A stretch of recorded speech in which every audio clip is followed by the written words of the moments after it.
Abra su Biblia en Oseas capítulo 14. Hoy vamos a dar término a esta serie basada en el escrito de este profeta Oseas, quien advirtió y llamó al pueblo para que tuviese arrepentimiento. El pueblo de Israel, como hemos estado viendo a lo largo de todas estas semanas, el pueblo de Israel hace mucho que había perdido el norte, se había dedicado a los ídolos, se había dedicado a buscar su propia comodidad, se había alejado de Dios y de sus mandamientos, y ahora ya llegamos al final de la historia. Lo que sucede durante este capítulo básicamente es la caída del pueblo de Israel. Este capítulo se escribiría poco después, muy posiblemente, de la caída del pueblo de Israel, ya cerca del año 722 antes de Cristo. Vamos a leerlo, dice así: Vuelve, oh Israel, a Jehová tu Dios, porque por tu pecado has caído.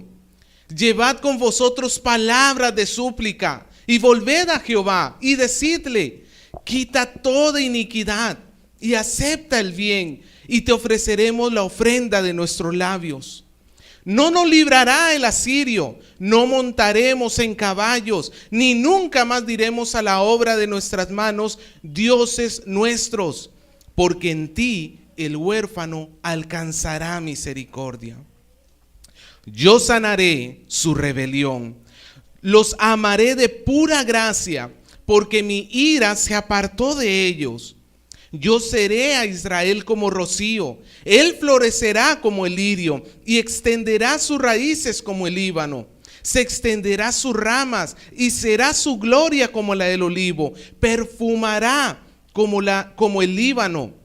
Volverán y se sentarán debajo de su sombra, serán vivificados como trigo y florecerán como la vid, su olor será como el vino del Líbano. Efraín dirá: ¿qué más tendré ya con los dioses? Yo lo oiré y miraré, yo seré a él como la haya verde, de mí será hallado tu fruto. ¿Quién es el sabio para que entienda esto? Y prudente para que lo sepa. Porque los caminos de Jehová son rectos, y los justos andarán por ellos, mas los rebeldes caerán en ellos. Oremos. Señor, necesitamos la iluminación de su Espíritu Santo en esta mañana. Necesitamos que usted nos abra el entendimiento, como cuando usted resucitó y juntamente con aquellos discípulos, mientras usted les explicaba la palabra, dice su palabra que usted les abrió el entendimiento de tal manera que entendieran las Escrituras. Y es porque nos damos cuenta que sentarnos alrededor de la Biblia no es una actividad intelectual en sí misma, Señor, aunque nosotros debemos poner de nuestra parte. Es una actividad principalmente espiritual, de la cual, sin la ayuda de su Espíritu Santo, ni el más sabio de nosotros puede tener entendimiento. Por eso, con humildad, hoy pedimos espíritu de sabiduría, Señor. Hoy pedimos que nos dé, Señor, esa sabiduría que viene de lo alto. Usted, Señor, ayúdenos para poder comprender lo que nos tiene que decir. Háblenos, Señor. Usa este instrumento débil que es su predicador, y para hablar a este pueblo, Señor, para saciar la necesidad de este pueblo. Se lo rogamos, se lo pedimos con todo nuestro corazón, Señor. En el nombre de Jesús. Amén. El mensaje de esta mañana, hermanos, yo lo he titulado Misericordia al infiel. Misericordia al infiel. Y como hablamos la semana pasada, hermanos, este capítulo no escuchamos una sola palabra de condenación. Quizá la última frase puede ser tomada como una palabra de condenación en el versículo 9 al final: mas los rebeldes caerán en ellos, resbalarán de los caminos del Señor. Pero fuera de eso, a diferencia del resto de los capítulos de Oseas, donde el juicio sobre el pecado del pueblo ha sido muy fuerte y muy notorio, en este capítulo encontramos como si el cielo se hubiera aclarado después de aquella gran tormenta y el sol brillara y salieran las nubes, y de repente encontramos más bien todo calma y bonanza. Y es, hermano, porque este capítulo obedece a una pregunta que a veces nos hacemos. ¿Qué pasaría si? ¿Alguna vez usted se ha hecho esa pregunta? ¿Qué hubiera pasado si yo hubiera terminado mis estudios? ¿Qué hubiera pasado si no me hubiera metido con esta persona? ¿Qué hubiera pasado si el jugador de fútbol no hubiera botado el penal? ¿Ah? ¿Qué hubiera pasado si no me hubiera comido eso anoche? Creo que todos nos hemos hecho esa pregunta, ¿no es cierto? Es parte de nuestra curiosidad. ¿Qué hubiera pasado? Sí. Pues el pueblo de Israel, hermanos, había caído en una rebeldía completa. Lo hemos mencionado, pero se lo quiero volver a mencionar. ¿Cuál cree usted que fue el peor de los pecados que cometió Israel?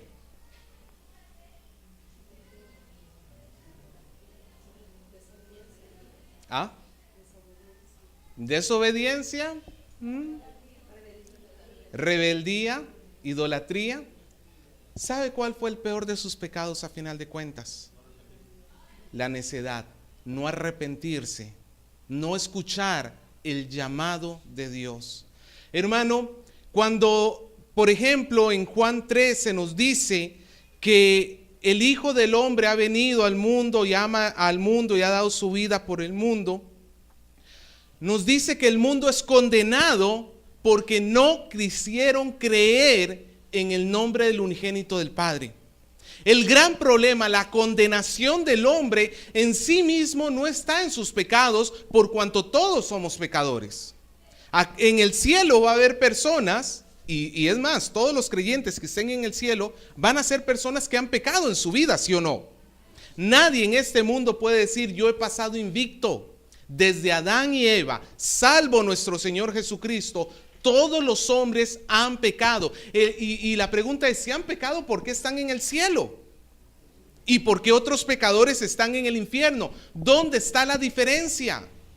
La diferencia está que unos escucharon el llamado de Dios para arrepentimiento y los otros se pusieron duros y necios, y mientras le hablaban ellos no querían nada, su pensamiento estaba en otro lado. Ojalá que yo no estuviera metido en este lugar, y eso, hermano, lo van a lamentar de por vida. El pueblo de Israel, su gran pecado ha sido su necedad, su falta de arrepentimiento. Y el pueblo de Israel, hermano, a final de cuentas, no se arrepentiría de su pecado. Dios lo estuvo llamando durante 25 años aproximadamente a través del profeta Oseas, diciéndole que ya la destrucción viene. Y no eran solamente 25 años, fueron cientos de años de llamados. Pero el profeta Oseas constituye los últimos 25 años de advertencias. Y el pueblo de Israel se puso necio, se puso rebelde, y esta vez vendría la destrucción. Dios usaría a los asirios para que entraran a Israel y destruyeran toda la ciudad. Algunos israelitas, muchos de ellos van a morirían en manos de los asirios. Otros israelitas serían llevados a lo largo de todo el imperio asirio. Esos son judíos que nunca regresarían a su tierra. Son los judíos que se conocen como los de la diáspora. Diáspora son los que no están en la tierra propia. Por ejemplo, yo soy algo así como un costarricense en la diáspora. No estoy en mi tierra. Y a este tipo de judíos, dicho sea de paso y adelanto, son a los que Santiago escribe su epístola, porque él dice que está escrita para las 12 tribus que están dispersas. Pues dentro de esas 12 tribus estamos hablando de los descendientes, entre ellos los descendientes de esta nación de Israel que fue necia y obstinada. Otros huirían hacia Egipto y ellos perderían completamente, hermano, la tierra prometida. No regresarían y no van a regresar hasta cuando llegue el Señor Jesucristo y los vuelva a reunir. Vea que, hermano, de esto Han pasado 2700 años hasta el día de hoy.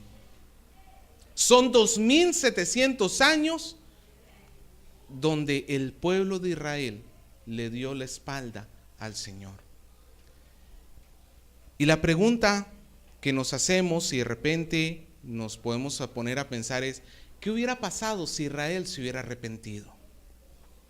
¿Qué hubiera pasado si Israel en ese momento hubiera doblado su rodilla y con humildad hubiera dicho: Señor, perdóname? ¿Qué hubiera pasado con el hombre que falla delante de Dios y en lugar de decir, pues mejor ya dejo las cosas de Dios, yo ya no sirvo para esto, o yo ya no quiero hacer caso, quiero hacer mi propia voluntad?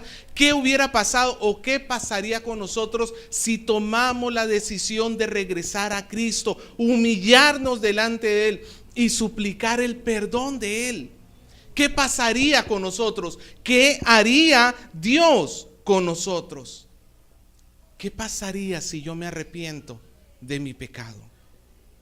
Hoy vamos a aprender, hermano, lo que Dios va a hacer cuando el pueblo regresa con una confesión sincera delante de Él. Cuando el pueblo viene y dice: Señor, yo he pecado delante de ti, perdóname. ¿Y cómo reacciona el Padre cuando el pueblo se arrepiente? Hoy vamos a estar viendo estas dos cosas: lo que Dios espera que el pueblo haga cuando peca, y lo que Dios hará con su pueblo que peca. En primer lugar, tenemos un modelo de confesión. Cuando digo un modelo de confesión, estoy hablando de que esta confesión que Dios nos muestra en los versículos del 1 al 3 nos sirve para ver los elementos que Dios esperaría que contenga una confesión de pecados de una persona que se está arrepintiendo de ellos. Es una confesión, hermano, modelo. No es que significa que sea que usted la tenga que decir con puntos y comas. Es como el Padre Nuestro. El Padre Nuestro es una oración modelo. Nos enseña las partes o cómo debe ser dirigida una oración a nuestro Dios. Pero no significa que yo la tenga que orar exactamente, aunque no estoy haciendo mal, tampoco si lo hago, pero no significa que no pueda decir otra cosa que no esté en el Padre Nuestro. ¿Me dejo entender? De la misma manera, esta es una confesión modelo. ¿Qué debe hacer una persona que se está arrepintiendo de sus pecados? ¿Qué esperaba Dios que hiciera el pueblo de Israel al pedirle perdón de sus pecados? En primer lugar, hermano, lo más básico: reconocer que se ha pecado. Versículo 1: Vuelve, oh Israel, a Jehová tu Dios, porque por tu pecado has caído. Ve, hermano, aquí hay varias cosas. En primer lugar, vemos que para arrepentirme, para estar en comunión con Dios, tengo que arrepentirme. Y para arrepentirme, primero que todo, yo tengo que reconocer que he pecado. Primero tengo que llegar al entendimiento que lo que yo he hecho está mal delante de Dios. ¿Cómo voy a llegar a ese entendimiento? A través de la palabra de Dios. La palabra de Dios, hermano, el Espíritu de Dios es el que nos va a dar convicción de pecado, ¿sí o no? Cuando nosotros hemos fallado, cuando tú, hermano, sabes que has hecho mal, no le huyas a las Escrituras. A veces decimos: no, estoy muy mal como para leer las Escrituras, para leer la Biblia. ¿Qué me va a decir Dios? Hermano, te va a decir lo que necesitas escuchar. Te va a mostrar el pecado de tu corazón. Hermano, yo me tengo que confesar a mí mismo, tengo que declararme a mí mismo el peor de los pecadores. Es interesante porque ¿sabe quién utiliza esa frase? Pablo. Pablo dice que él es el peor de los pecadores. Ahora, Pablo no dice que él fue el peor de los pecadores. Pablo dice: yo soy el peor. Porque Pablo está reconociendo y aceptando que la naturaleza caída del hombre persiste en el hombre. Nosotros hemos sido liberados del poder del pecado. Ya tenemos la posibilidad de decirle al pecado no. Antes no teníamos esa posibilidad, pero todavía no hemos sido liberados de la presencia del pecado en el corazón. El pecado continúa allí hasta que el Señor Jesucristo regrese y nos dé un cuerpo nuevo, un cuerpo diferente y libre del pecado. Hasta entonces nosotros vamos a estar batallando con el pecado. ¿Cuántas veces? Hermano, muy posiblemente, hermano, usted va a estar en una batalla continua todos los días y muy posiblemente hasta todo el día. No importa, hermano, si usted tiene 5 meses en el cristianismo o 40 años, usted va a tener que luchar contra su corazón, contra los deseos de su carne. Usted, hermano, si pierde de vista que usted es un pecador necesitado de la gracia de Dios, no va a proceder al arrepentimiento. Tenemos que declararnos a nosotros mismos pecadores. Tenemos que hacerlo. Así el otro del costado quiera ponerse un caparazón y decir, no, yo soy muy justo porque yo diezmo, yo ofrendo, yo no soy como los demás pecadores, hipócritas, como el fariseo, ¿se acuerda? El fariseo se justificaba a sí mismo. El publicano decía, Señor, ten piedad de mí, que yo soy pecador. Tenemos que confesarnos pecadores, porque si no, no tiene sentido buscar a Dios. Se lo pongo de esta manera: imagínese que usted viene a la iglesia y cuando entra por esta puerta le entregamos una de esas llantas de camión inflada, de esas que usan los jóvenes para irse a la playa, una llanta de camión inflada, y le ponemos un chaleco de esos que se inflan con sus protectores aquí al costado, y lo venimos y lo sentamos ahí. Usted está con todas esas cosas aquí sentado. Pregunto, ¿le sirven para algo? ¿Son de ayuda o son de estorbo? Estorbarían. ¿Quién de ustedes no diría, pastor, déjese de cosas, deje eso por ahí, acá no lo necesito? Ahora, imagínense el otro caso. Vamos aquí a la Plaza Grau, aquí en el Callao, donde salen los botecitos, y nos subimos en los botecitos. Pero usted tiene la advertencia de que el bote no está muy bien, que digamos. Y por ahí es fácil que se le haga un hueco y se comience a hundir. Y opcionalmente usted puede tomar el salvavidas, la rueda, los chalecos, los infladores de los costados.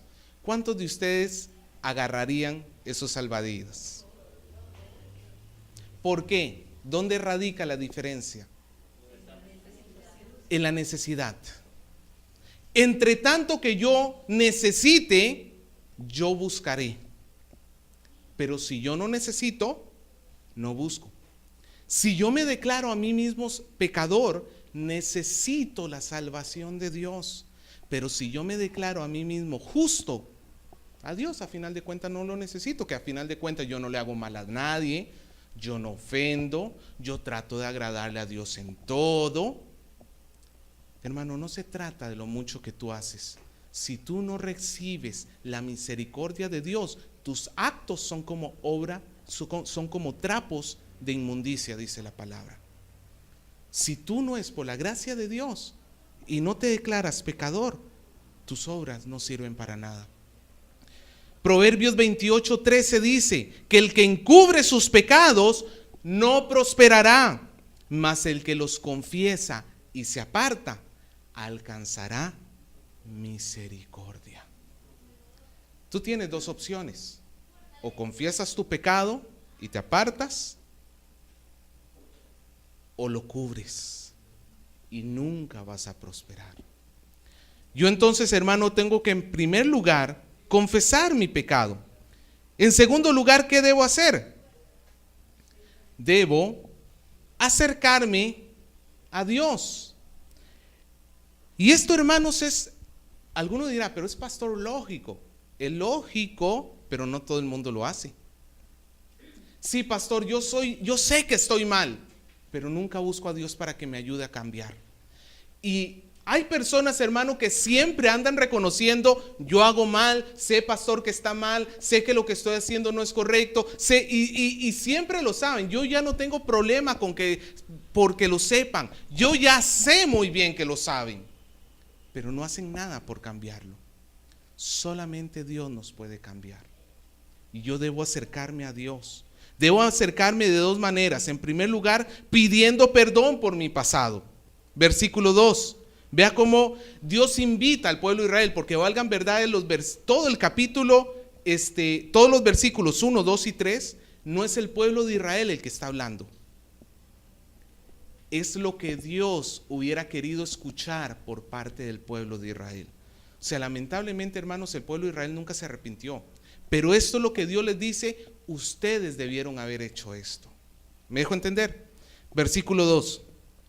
Llevad con vosotros palabras de súplica y volved a Jehová y decidle: quita toda la iniquidad y acepta el bien, y te ofreceremos la ofrenda de nuestros labios. Vea, hermano, Dios nos manda, Dios nos dice que el arrepentimiento tiene que ser pidiéndole a Dios que quite nuestra iniquidad, porque hemos reconocido que nosotros somos incapaces de quitarlo por nuestra propia cuenta. Somos incapaces, aún con la más grande de las obras que hagamos, de borrar el pecado más pequeño que hayamos cometido.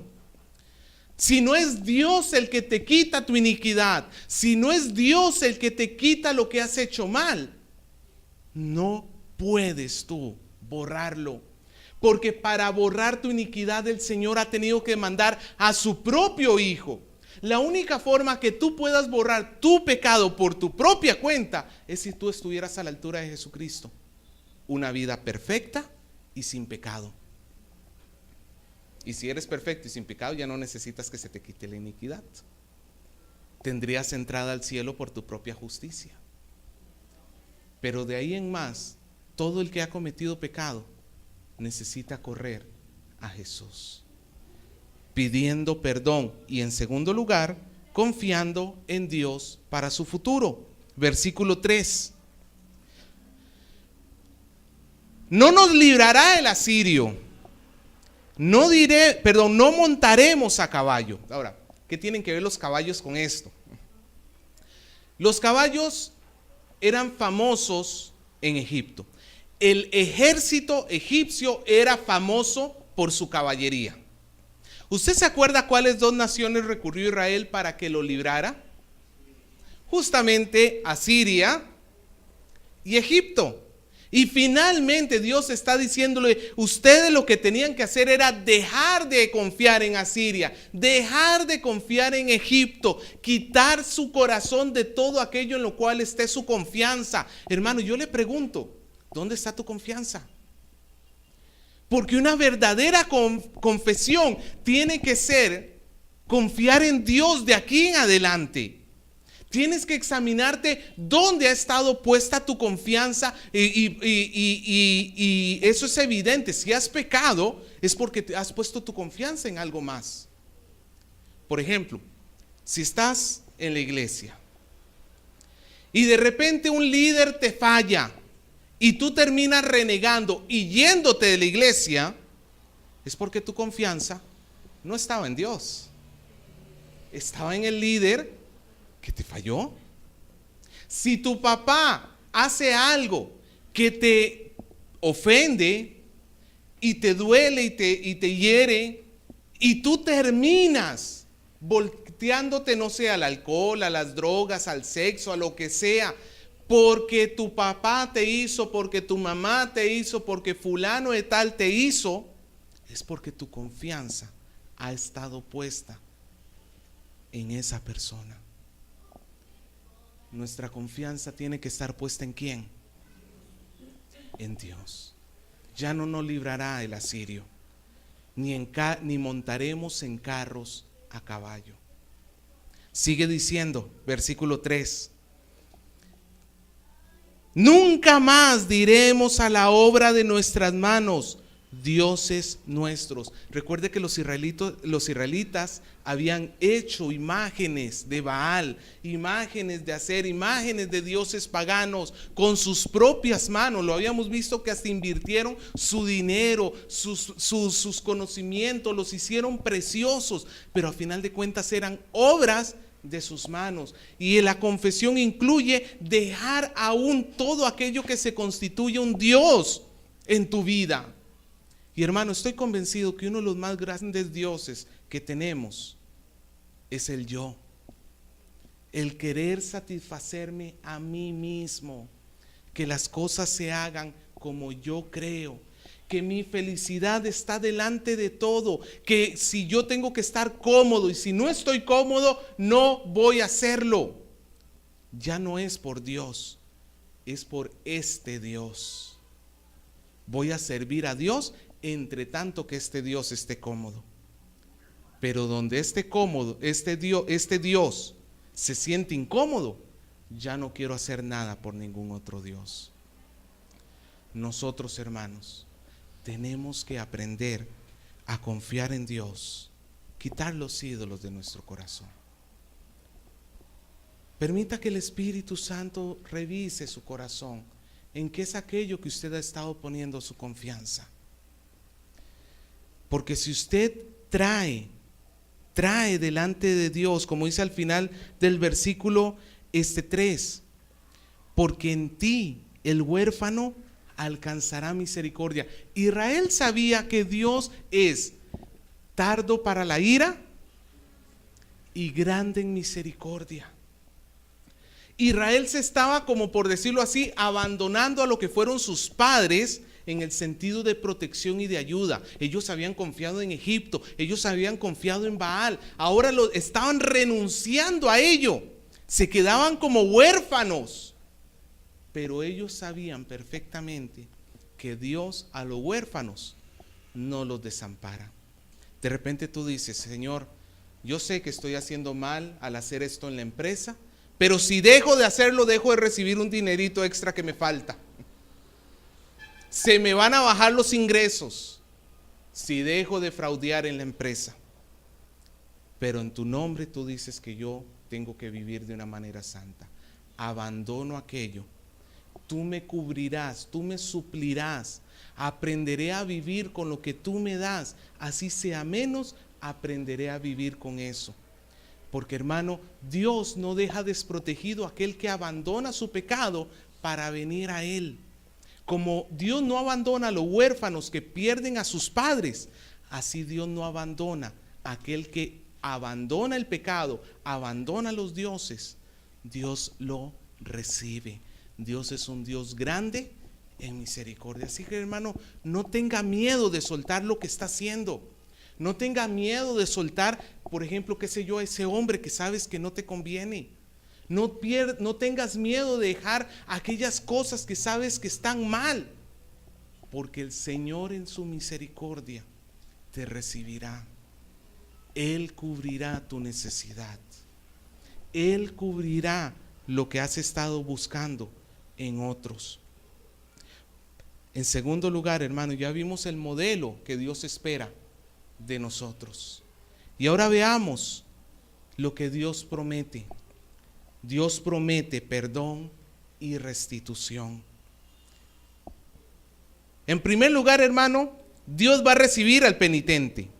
Versículo 4 dice: yo sanaré su rebelión, los amaré de pura gracia, porque mi ira se apartó de ellos. Hermano, hace unos cuantos capítulos estábamos leyendo que Dios decía: los destrozaré como una osa que ha perdido sus osos. ¿Se acuerda? Les abriré el pecho, los devoraré como un león. Hermano, Dios está tremendamente enojado con el pecador. Pero cuando el pecador se humilla y va a Él en arrepentimiento y en fe, escuche esta promesa: yo sanaré su rebelión. Dios hizo la herida y Dios la sana, también dice este libro. Dios hace la herida para disciplinar al pueblo, pero cuando su pueblo se humilla, Dios mismo lo sana. ¿Cuántos de nosotros necesitamos sanidad de Dios? Y no le estoy hablando, hermanos, de gripe, de tos, estoy hablando de sanidad desde acá adentro de nuestro corazón. Yo sanaré su rebelión. Los amaré. Hermano, esta promesa está como para enmarcarla y ponerla en el lugar donde oras habitualmente. Ahí donde te reúnes en tu lugar secreto, cuando te reúnes con Dios, este versículo está como para ponerlo ahí, para que no te olvides que Dios es un Dios de gracia. Yo los amaré, no por tus obras, no por lo que hayas hecho. Es más, hermano, Dios no nos ama ni siquiera porque nos hayamos arrepentido. Porque el amor de Dios es antes de nuestro arrepentimiento. Es más, nuestro arrepentimiento es porque Dios nos ha amado. ¿Me dejo entender? Es algo así. Dios te ama, tú te arrepientes y Dios te ama. El amor de Dios es antes y después de nuestro arrepentimiento. Yo los amaré, no por sus obras, de pura gracia. ¿Sabe lo que significa eso? De una manera, sin considerar lo que tú has hecho, ni bueno ni malo. O en otras palabras, tus malas obras no anulan el amor de Dios. Tampoco tus buenas obras generan más amor a Dios, en Dios. Porque Dios te ama desde antes de la fundación del mundo. Sigue diciendo, porque mi ira se apartó de ellos. Hermano, ¿usted cree que a Dios le complace estar enojado con su pueblo? ¿Usted cree que Dios se siente feliz y contento cuando tiene que castigar a su pueblo? Hermano, a Dios le place más bien tener comunión con su pueblo. ¿Qué instrumento utilizó Dios para quitar su ira de sobre nosotros? Jesús en la cruz.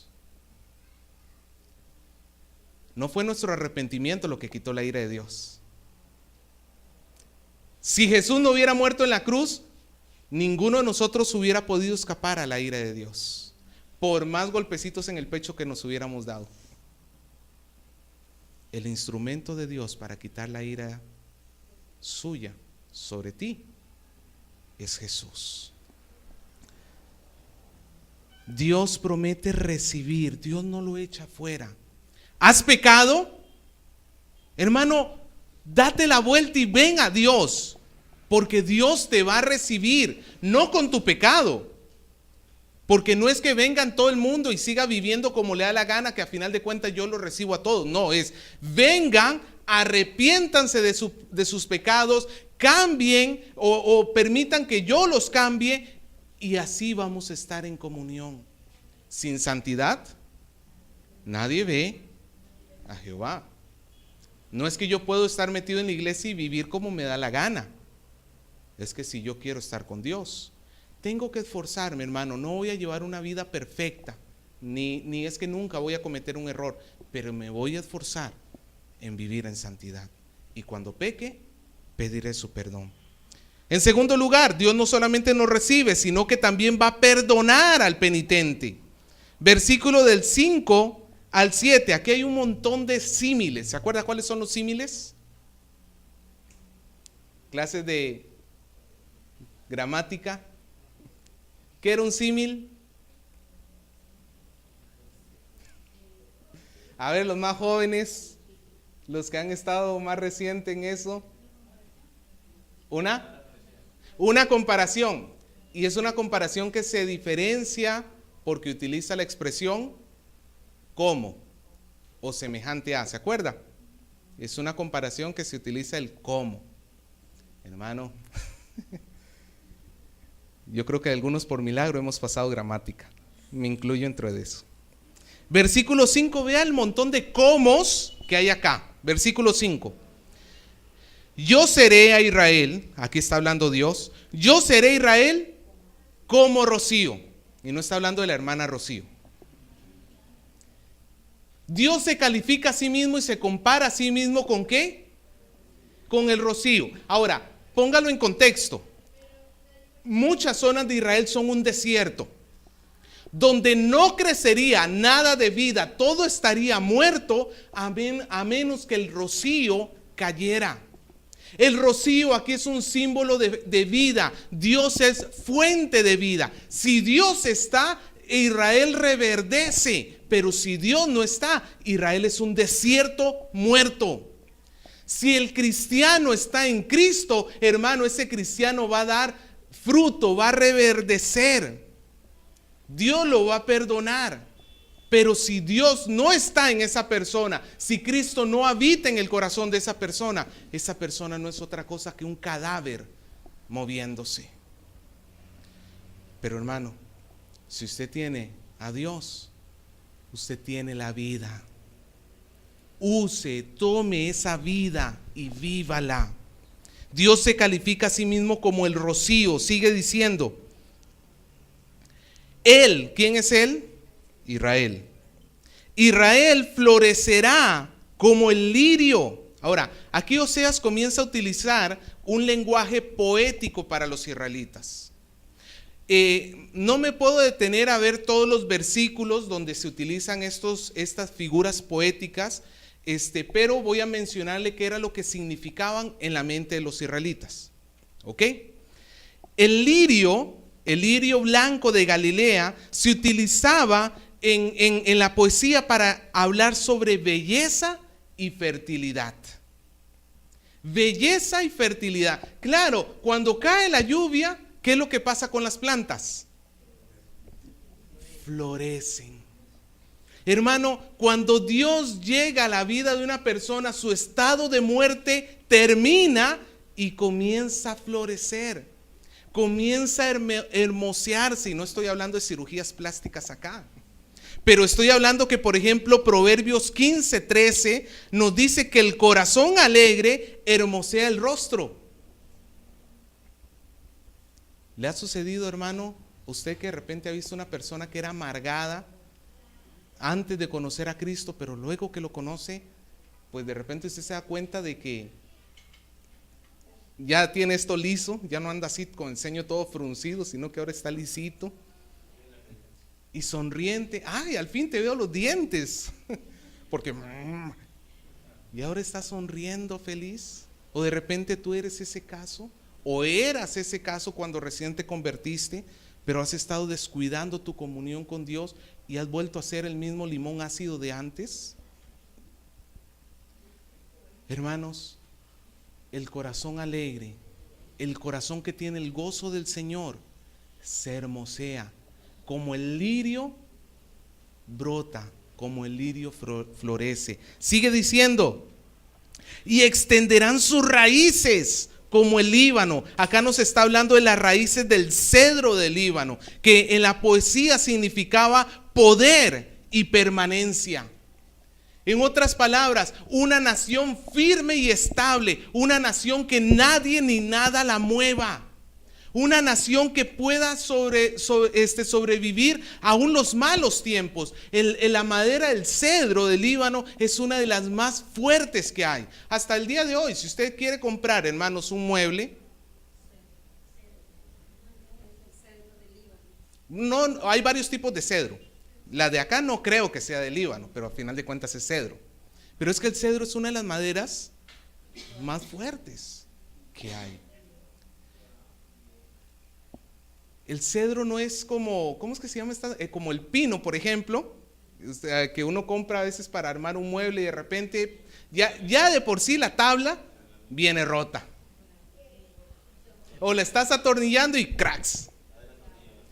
Es interesante, estas sillas que no se doblan son de una madera que se llama capirona, creo, algo así. Hermano, meterle un clavo a eso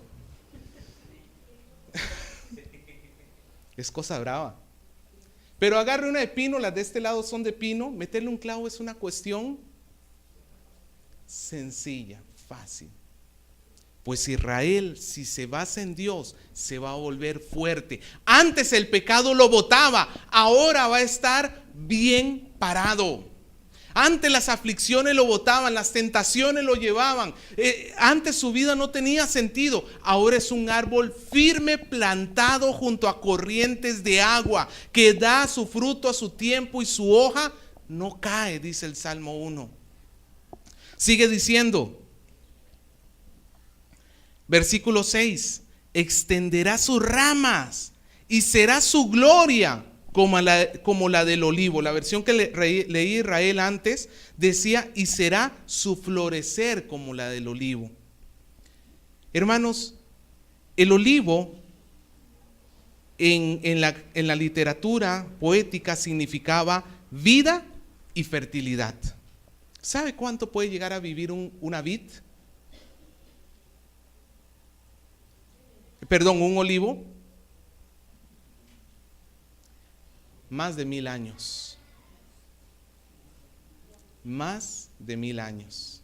Por eso no es raro que los olivos que están aquí en Pueblo Libre, creo que es, en este parquecito, en San Isidro, allá. No, pero bueno, hay unos que tengo entendido que son olivos de cuando estaba, no me acuerdo si era Simón Bolívar o alguno de estos que ya supuestamente uno dice, pero entonces significa que son como de 200 años o algo así. Hermano, el olivo se sostiene. El olivo se sostiene. El olivo es un ejemplo de larga vida. Hermano, ¿cómo quiere Dios que sea nuestra vida? Larga. Dios no quiere cristianismos fracasados acá. Pero para tener una vida larga se necesita una vida de rodillas, pidiéndole perdón a Dios. Seguimos leyendo. Y su perfume será como el Líbano. Volverán y se sentarán debajo de su sombra. Nuevamente estamos hablando del Líbano, ya lo hablamos. Sigue diciendo en el versículo 7. Serán vivificados como trigo, florecerán como la vid, y su olor será como el vino del Líbano. Acá nos habla de trigo, de vid y del vino del Líbano. Anteriormente Dios había dicho que por causa del pecado iba a faltar el trigo, iba a faltar el vino, las vides se iban a secar por causa del pecado. Pero ahora, hermanos, esto nos representa a nosotros una vida abundante debajo de la protección del Señor. Lo que quiero que note, hermanos, es que no importa qué tan seco esté Israel, si Dios cae como rocío sobre Israel, Israel reverdece. No importa qué tan seca esté tu vida espiritual hoy, si tú vas a Dios y te arrepientes y le pides perdón, Dios va a hacer de ti un verdor. Dios va a hacer de ti un fruto, una persona que fructifique. Incluso esto se ve en el versículo 8 y vamos al tercer punto. Dios va a fructificar al penitente. Versículo 8. Efraín dirá: ¿qué más tendré ya con los ídolos? Yo lo oiré y miraré, y yo seré como la haya verde.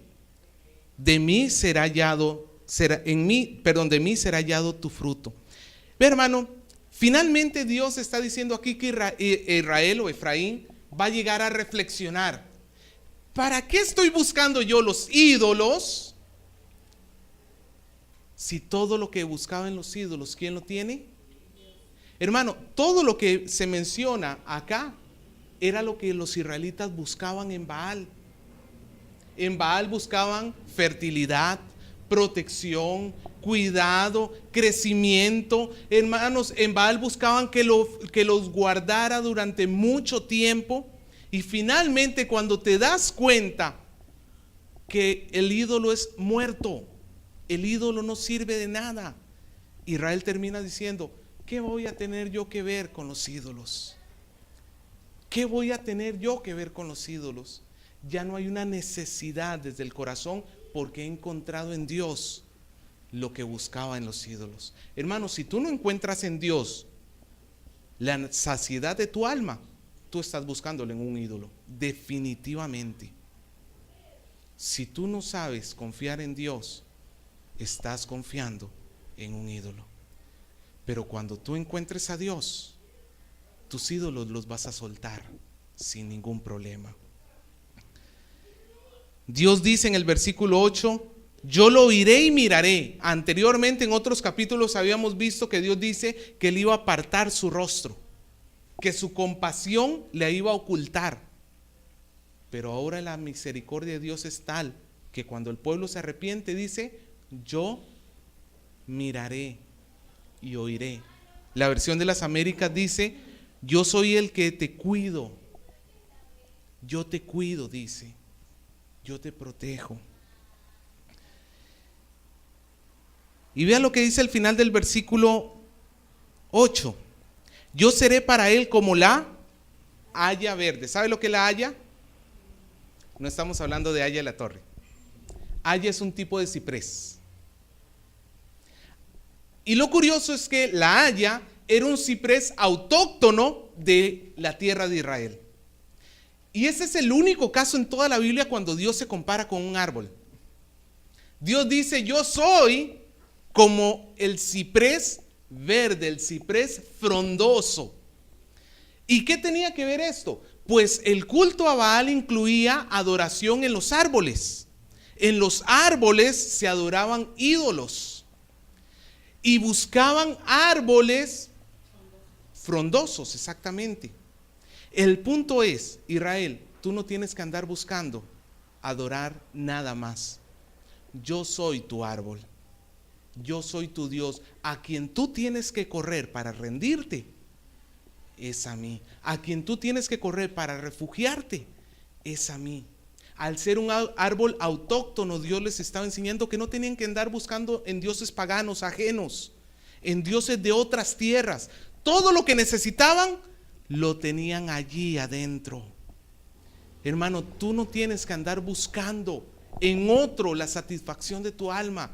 En Dios está todo lo que tu alma necesita. ¿Te sientes solo? En Dios está tu compañía. ¿Te sientes enojado? En Dios está tu felicidad. Hermano, no importa cómo te sientas, en Dios está la llenura del alma para que tú puedas ser fructífero. Termina diciendo el versículo 8: de mí será hallado su fruto. En otras palabras, otras versiones dicen: Efraín será fructífero en mí. Y ese es un juego de palabras que no entendemos en español. Porque ¿sabe lo que significa Efraín? Fructífero.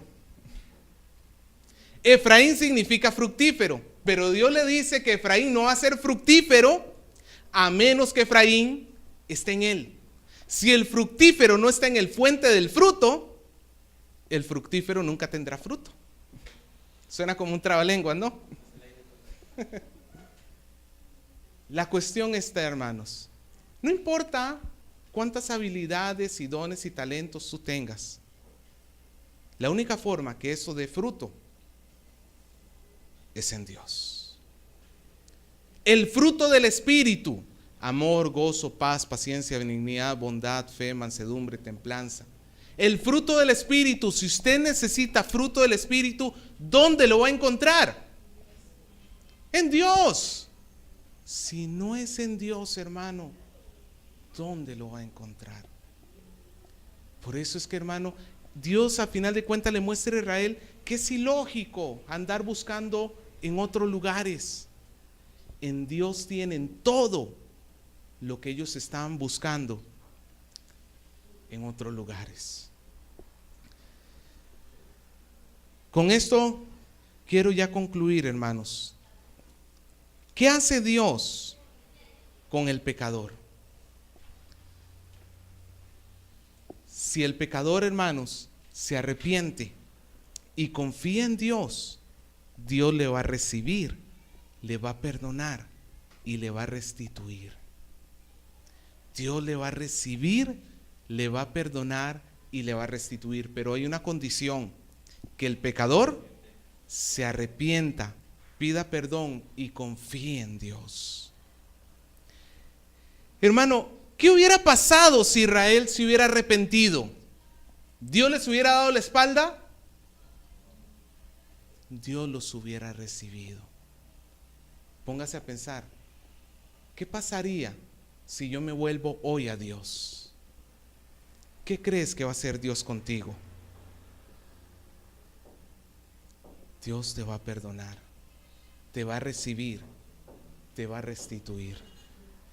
todo lo que has ido perdiendo, el Señor va a saber regresarlo. La pregunta es, ¿quién rechazaría una oferta tan generosa? Es ilógico, ¿sí o no? Hermanos, ese es el mensaje de Oseas. El hombre ha pecado, pero Dios llama a la salvación. Dios llama porque tiene misericordia. Aprovecha hoy. Si escuchas hoy su voz, no endurezcas su corazón. Escucha la voz de Dios y sigue la voz de Dios. Sigue el consejo de Dios, porque Dios tiene misericordia del infiel. Dios le da la oportunidad de cambio. Ya para concluir el libro de Oseas, hermanos, el libro de Oseas no trata de un Dios castigando al pueblo. Trata de un Dios llamando al pueblo para que se arrepienta y cambien, porque Dios ha decidido tener misericordia del pueblo. Si habláramos sobre el libro de Oseas, el libro de Oseas es, en primer lugar, un libro que habla de la justicia de Dios, porque se muestra claramente cuán grande es el enojo de Dios con el pecador. No son juego las cosas que se muestran en Oseas, son figuras muy explícitas que usa el Señor para mostrar que su enojo es grande. Alguien publicaba en Facebook que decía, el que dijo, Dios ama al pecador, pero aborrece el pecado, eso no está en la Biblia, ¿lo sabía usted? Eso lo dijo Gandhi, que no es cristiano. La Biblia nos dice que Dios está enojado con el pecador, y el libro de Oseas lo confirma. Que en su enojo no llega a destruirlo es otra cosa, que le abre el camino a salvación es otra cosa, pero que está enojado, está enojado. En el libro de Oseas se revela la justicia de Dios. En el libro de Oseas se revela también la misericordia de Dios. Porque, hermano, este pueblo infiel, que Dios utilizó la analogía de una prostituta, ¿se acuerda? ¿Con qué comparó el pueblo de Israel? Con una prostituta que había dejado su vida de prostituta, se había casado con Oseas, y en lugar de serle fiel, se regresa a su vida de prostitución. Hermano, y después Dios le dice, ahora vas a volverla a ir a buscar y la vas a amar.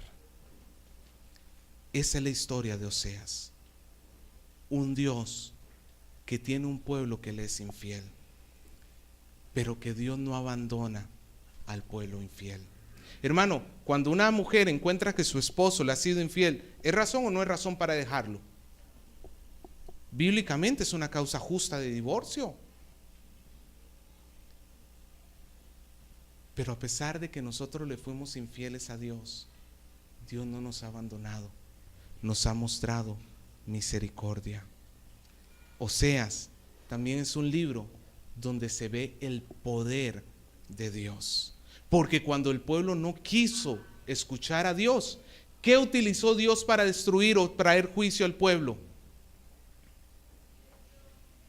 ¿Qué utilizó Dios para condenar al pueblo de Israel? ¿Cómo destruyó Dios a Israel? El ejército de Asiria. Los asirios no sabían, pero ellos estaban prestándole un servicio a Dios. Los asirios no estaban siguiendo a Dios, ni siquiera tenían noción. Pero el poder de Dios es tan grande, hermano, que aún el más fuerte cumple su voluntad, aunque no quiera o no sepa que lo está haciendo. Asiria, podemos decir que fue siervo de Dios para traer juicio a esta nación rebelde. Dios es poderoso. Por eso, hermanos, el libro de Oseas termina con una pregunta. Lea el versículo 9 conmigo. El libro de Oseas termina con esta pregunta: ¿quién es el sabio? Esta es la conclusión, hermano, no para el capítulo, esta es la conclusión de todo el libro. ¿Quién es el sabio para que entienda esto? ¿Qué es esto? Que Dios está enojado con el pecador, que Dios tiene misericordia y llama al arrepentimiento, pero que si el hombre no se arrepiente, viene el juicio de Dios. El que entienda esto y reaccione en arrepentimiento y fe, Dios lo llama sabio. ¿Quién es el sabio? Esto me recuerda cuando en Isaías dice, ¿y quién ha creído a nuestro mensaje? ¿Quién es el sabio que escucha la voz de Dios y dice, Señor, te tomo en serio? Y se rinde a los pies del Señor. ¿Quién es el sabio que entienda esto? Y el prudente para que lo sepa. Porque los caminos de Jehová son rectos. Hermano, lo que Dios nos pone por delante son cosas rectas, son cosas buenas, que nos hacen el bien a nosotros. Los justos, sigue diciendo, andarán por ellos. Mas los rebeldes caerán de ellos. Hermano, ¿quién es el sabio y quién es el prudente? No es el que dice conocer a Dios, es el que anda el camino de Dios, el que le es obediente a Dios. No importa cuánto conocimiento tengas acá. Si le estás siendo rebelde a Dios, tú tienes que hacer lo que hemos visto hoy. Pedirle perdón a Dios, arrepentirte de todo tu corazón, confiar en Dios, porque el Señor entonces sí te va a perdonar y te va a poner en el camino de la justicia. De otra manera, hermano, lo que queda es caída. ¿Quiere usted aferrarse al Señor? ¿Quiere usted aceptar este llamado de misericordia de Dios? ¿O va a seguir siendo rebelde a Él? ¿Qué decisión va a tomar?